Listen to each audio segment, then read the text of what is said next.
കണ്ണൂർ തളിപ്പറമ്പ് നഗരസഭയിലും സമീപ പഞ്ചായത്തുകളിലും അലഞ്ഞുതിരിഞ്ഞ് നാട്ടുകാർക്ക് പൊതുശല്യമായി മാറിയ കുതിരയെ പിടിച്ചുകെട്ടി.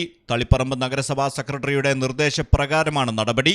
തളിപ്പറമ്പ് നഗരസഭയിലും സമീപ പഞ്ചായത്തിലെയും വിവിധ സ്ഥലങ്ങളിൽ അലഞ്ഞു നടക്കുന്ന കുതിര നാട്ടുകാർക്ക് ശല്യമായി മാറിയിട്ട് ഏറെക്കാലമായി. തളിപ്പറമ്പിലെ ഒരു വ്യക്തി വലിയ വില കൊടുത്തു വാങ്ങിയ കുതിരകളിൽ 2 ചത്തുപോയിരുന്നു. തുടർന്ന് മനോവിഷമത്തിലായ ഉടമ ഈ കുതിരയെ അഴിച്ചുവിടുകയായിരുന്നു എന്നാണ് വിവരം. എന്നാൽ ഉടമയെ ഇതുവരെ കണ്ടെത്താൻ സാധിച്ചിരുന്നില്ല.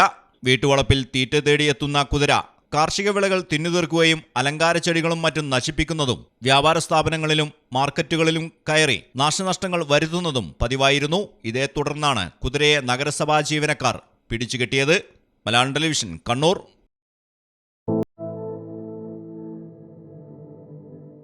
റിലീഫ് മെഡിക്കൽസിന്റെ ശീതീകരിച്ച ഷോറൂമുകളിൽ താപനില നിയന്ത്രിച്ച് മരുന്നുകളുടെ ഗുണനിലവാരം ഉറപ്പുവരുത്തുന്നു. ലോകോത്തര ബ്രാൻഡുകൾക്ക് മികച്ച ഓഫറുകൾ റിലീഫിൽ മാത്രം.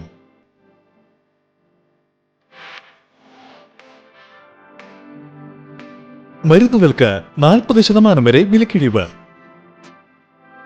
Relief medicals, opposite AVS herbal garden, Chankuvetty, Kottakkal.